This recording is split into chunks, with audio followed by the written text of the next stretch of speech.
मित्रों, कथा बहुत ही रोचक होती जा रही है। देववाणी चैनल के साथ बने रहें। चलिए कथा को आगे बढ़ाते हैं। जैसे ही अम्बा को अजय ने छुआ, अम्बा को एक चिंगारी सी अपने शरीर से निकलती हुई दिखी। अजय के शरीर पर मनुष्य की गंध नहीं थी, जैसे कि हर मनुष्य में होती है। अजय ने भी महसूस किया कि अम्बा में मनुष्य की गंध नहीं है, लेकिन अजय को पता नहीं चला कि अम्बा कौन है। जबकि अम्बा ने अपनी शक्ति से जान लिया कि अजय एक नर भेड़िया है। अम्बा ने आंखें बंद करके मंत्र पढ़ा और एक झटके के साथ अजय को दूर फेंक दिया। अजय को तब एहसास हुआ कि अम्बा एक साधारण स्त्री तो बिल्कुल भी नहीं है। अजय हवा में गुलाटी खाता हुआ काफी दूर तक गया, लेकिन उसने खुद को हवा में ही संभाल लिया और फिर जमीन पर अपने दोनों पैर टिकाकर खड़ा हो गया और मुस्कुराते हुए अम्बा को देखने लगा। अम्बा ने अपनी तलवार उठाई और फिर से अभय की तरफ बढ़ी, लेकिन इस बार अजय हवा की गति से उसके सामने आकर बोला, साम्राज्ञी अम्बा, अभय आपके अतिथि हैं और अतिथि को आघात या दंड नहीं देते। पर अम्बा पर इस समय चंडिका का क्रोध सवार था। उसने अजय पर एक घातक दृष्टि डाली और बोली, स्त्री सम्मान सर्वोच्च है और यदि इस दुष्ट को इसके पाप का दंड नहीं मिला तो मैं समाज में स्त्रियों के नाम पर कलंक कहलाऊंगी। यदि मैं अम्बा सोनापुर राज्य की भावी प्रधानमंत्री ही अपने सम्मान की रक्षा ना कर सकूं तो क्या मेरे प्रतिनिधित्व में मेरे राज्य की स्त्रियां सुरक्षित महसूस करेंगी? राजकुमार अजय, यदि आप एक स्त्री के अपमान का बदला लेने में सक्षम नहीं हैं तो कृपया मेरे पथ की बाधा ना बने, अन्यथा पापियों का साथ देने वाले को भी दंड देना आता है मुझे। कहकर अम्बा अजय के बगल से निकलकर आगे बढ़ गई। अजय ने बगल से निकलते ही अम्बा का हाथ प्यार से पकड़ा और उसके कानों के पास जाकर बोला, उसे दंड देने के और भी तरीके हैं। अतिथि को मारोगी तो आपके पिता और राज्य पर कलंक लगेगा। इतना सुनते ही अम्बा के कदम रुक गए और उसने पलट के अजय की तरफ देखा। अजय ने उसे हौले से अपनी तरफ खींचा और उसकी आंखों में देखते हुए कहा, आप एक साधारण स्त्री नहीं हैं, आप एक राजकुमारी हैं, एक साम्राज्ञी हैं। क्या आप संसार को यह संदेश देना चाहती हैं कि आपके यहाँ आए हुए अतिथियों को आप मृत्यु दंड देती हैं? उसे दंड ऐसा मिलना चाहिए कि वो जीवन भर उसे याद रखे। अम्बा बिना कुछ कहे अपने बड़े बड़े मादक नेत्रों से अजय को देख रही थी। उसके सुंदर होंठ, अध खुले से होंठ कुछ कहना चाहते थे, पर वो अजय की आंखों की निश्चलता देखकर कुछ कह नहीं पाई। पर जो बात सबसे अधिक अम्बा को हैरान कर रही थी वो ये थी कि अजय के छूते ही क्यों उसका गुस्सा शांत होने लगा, पर एक अन्य भावना उसके मन में स्थान लेने लगी है। क्यों उसे अजय के प्रति उसे एक खिंचाव महसूस हो रहा है। अजय भी अम्बा के इस तरह अपनी तरफ देखने से उसकी तरफ आकर्षित हो रहा था और उसके अंदर का भेड़िया बाहर आने को मचल रहा था। अजय की आंखें रंग बदलने लगी। उसे देखकर अम्बा अपने होश में आ गई। उसने अपना हाथ अजय से छुड़वाया और अभय की तरफ देखकर कहा, अभय, यदि जीवन दान चाहिए तो अपने अपराध की क्षमा यहीं प्रजा के सामने मांगो, अन्यथा तुम्हारे साथ साथ तुम्हारे राज्य का भी सर्वनाश कर दूंगी।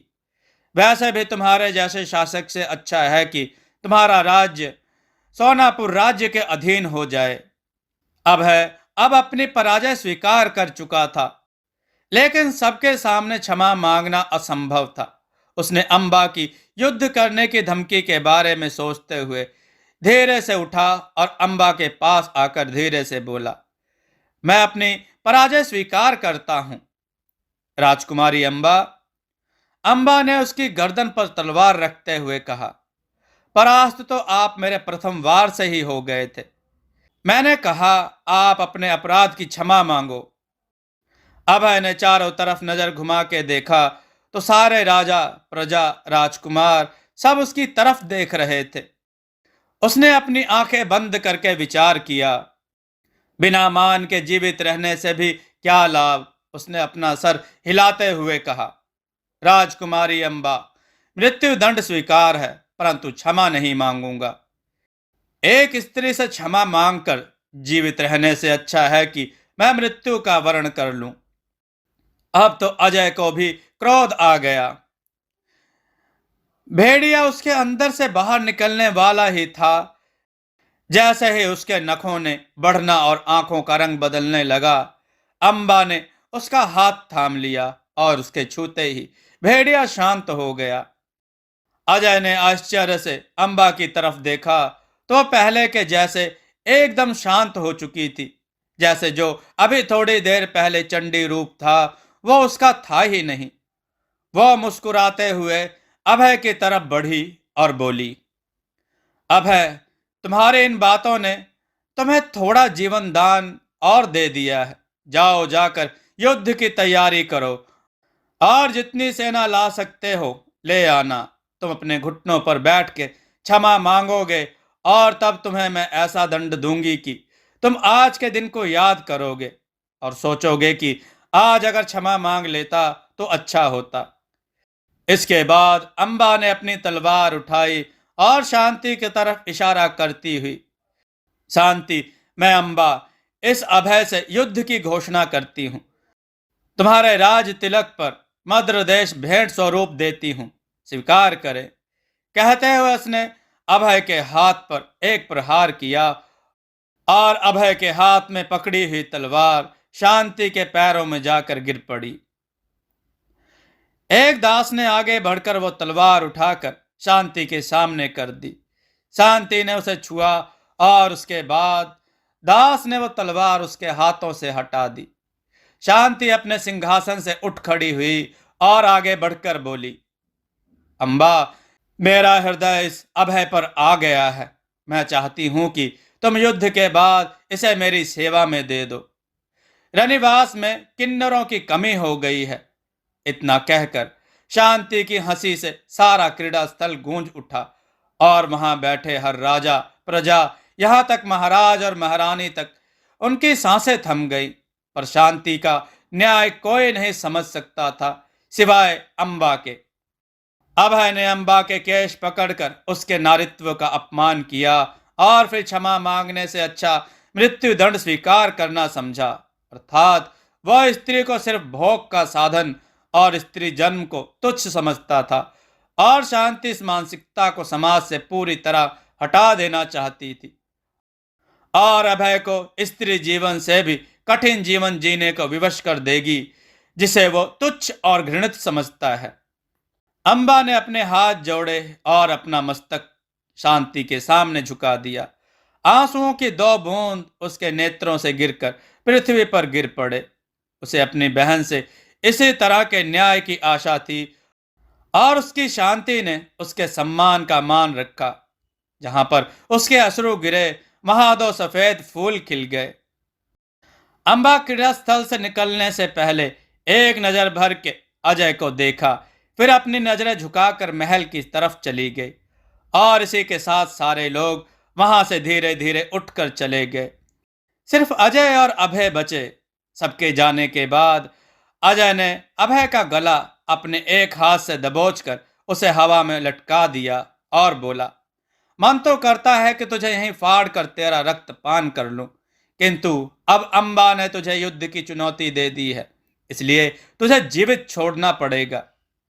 किंतु अपने मन की ज्वाला शांत करने के बाद उसके बाद अजय ने अभय पर अपने मुक्कों और लातों के प्रहार तक कर दिए जब तक वो अचेत होकर जमीन पर गिर नहीं पड़ा। अजय भी अपने कक्ष में आ गया और अपने वस्त्र उतार कर सीधा उसी कक्ष में बने हुए जल कुंड में उतर गया। अजय ने खुद को जल के अंदर पूरा डुबो दिया और अंबा के साथ अपनी मुलाकात को याद करने लगा। यही दृश्य अंबा के कक्ष का भी था। वह भी जल समाधि में लेटे हुए अजय का ध्यान कर रही थी। उस जल में खिले हुए सफेद और गुलाबी कमल के फूलों से उसका निर्वस्त्र शरीर ढका हुआ था। शांति ने जैसे ही अंबा के कक्ष में प्रवेश किया, चारों तरफ प्रेम और लिप्सा की सुगंध थी। जैसे जैसे वो अंबा के नजदीक जा रही थी, वह सुगंध बढ़ती जा रही थी। उसने मुस्कुराकर अंबा की तरफ देखा और उस जल में 2 बूंद एक अभिमंत्रित अर्क गिराते हुए बोली, लगता है राजकुमार अजय से मंत्रणा करनी पड़ेगी। अंबा ने अपनी आंखें खोली और कहा, वह मनुष्य नहीं है शांति, वो एक नर भेड़िया है। उसकी बात सुनकर शांति चौंक गई और विस्मित सी अंबा की तरफ देखने लगी। अंबा ने शांति को हतप्रभ देखकर कहा, मुझे भय है शांति, यदि महादेव ने मुझे उसके साथी के लिए चुना तो क्या होगा। उसकी बात सुनकर शांति भी सोच में पड़ गई। फिर कुछ सोचते हुए बोली, क्या तुमने उसकी तरफ अपना खिंचाव महसूस किया है? क्योंकि जब मैं तुम्हारे कक्ष में आई, प्रेम और काम की सुगंध से सांस लेना मुश्किल हो रहा था। अंबा ने चौंक कर हैरानी से शांति की तरफ देखते हुए कहा, नहीं नहीं, ऐसा नहीं होना चाहिए। महादेव ऐसा नहीं कर सकते। नहीं, मैं उसकी साथी नहीं। यह जानने का तो एक ही मार्ग है। शांति ने अंबा को पहुंचने का मलमल वस्त्र पकड़ाते हुए कहा। अंबा ने वस्त्र लिया और पूछा, कैसे कैसे पता करूं? उसके पास जाकर, यदि तुम उसकी साथी हो तो तुम्हें उसकी तरफ खिंचाव महसूस होगा। उसके पास होकर प्रेम और काम की भावनाएं तुम्हारे शरीर पर एक शक्तिशाली प्रभाव डालेंगी, और सबसे बड़ी बात, उसकी सुगंध तुम्हें किसी मादक पदार्थ के जैसे लगेगी, जैसे तुमने कोई मदिरा पी हो और तुम खुद को नियंत्रित नहीं कर पा रही हो। कहते हुए शांति ने हवा में अपना हाथ हिलाया और फूलों से बना एक रास्ता बना दिया। शांति ने उसे एक फूल पकड़ाते हुए कहा, जाओ, उसे लगेगा कि वो एक स्वप्न देख रहा है, और जब तुम्हें लगेगी तुम अपना नियंत्रण खो रही हो, इस फूल पर लगे कांटे को दबा देना। रक्त की पहली बूंद के साथ तुम अदृश्य हो जाओगी। अंबा ने पास पड़े एक सफेद रेशम के वस्त्र को खुद पर लपेटा और फूल को हाथों में लेकर उस रास्ते पर बढ़ गई। अगले ही पल वो अजय के सामने थी। अजय जलकुंड में निर्वस्त्र, आंखें बंद किए लेटा था। गठीला गेहुआ शरीर, बलिष्ठ भुजाएं, कामदेव जैसी सुंदरता, रेशम से मुलायम बाल जो जल में नाक की तरह लहरा रहे थे। वो बंद आंखें जैसे किसी ने कोई अमूल्य निधि छुपा रखी है। वो जल में भी दमकता उसका ललाट, अंबा की सांसें तेज हो रही थी। उसकी आंखों की शीतलता काम की अग्नि में बदल रही थी। उसके शरीर से निकलती सुगंध ने वह पूरा कक्ष भर दिया था। अजय के भीतर के भेड़िए ने जैसे ही उसे सूंघा, वो अजय से बोला, वो यहां है अजय, मेरी संगिनी यहां है। अजय ने आंखें खोली तो देखा, सामने सफेद रेशम में लिपटी अंबा खड़ी थी। उसके वो सुंदर सुगठित कंधे, उन पर बनी वो बेल चमक रही थी। उससे एक प्रकाश निकल रहा था। काली नागिन जैसे लहराते वह उसके पैरों तक लंबे खुले गीले बाल, वह मदिरा भरे पात्र जैसे मादक होंठ, और वह मृग नयनी सी आंखें, जिनमें इस वक्त उन आंखों में जो था उसे देखकर अजय जल से बाहर आ गया और अंबा की तरफ बिना कुछ बोले बढ़ने लगा। दोनों एक दूसरे की आंखें देख रहे थे और एक दूसरे की तरफ बढ़ रहे थे। जैसे जैसे दोनों एक दूसरे की तरफ बढ़ रहे थे, उनकी चाल में तेजी आ रही थी, और दौड़ते हुए अजय ने अंबा को अपनी भुजाओं में भरकर उसके रक्त पुष्प जैसे होठों को अपने होठों से लगा लिया। मित्रों, कथा बहुत ही रोचक है। देववाणी चैनल को सब्सक्राइब करके रखें, कथाओं को लाइक जरूर करें। मित्रों, हम इतनी मेहनत से आपके सामने कथाएं लेकर आते हैं, किंतु कथाओं को इतना लाइक नहीं किया जा रहा। कृपया करके कथाओं को लाइक करें और शेयर करें। दोस्तों, आपको यह कथा कैसी लगी, अपने विचार और सुझाव कमेंट में जरूर दें। हमारी कथाओं को लाइक करें, हमारे चैनल को सब्सक्राइब करना न भूलें। हमारी कथाओं को शेयर जरूर करें जिससे लोगों को अच्छा ज्ञान प्राप्त हो। जय श्री राम भक्तों।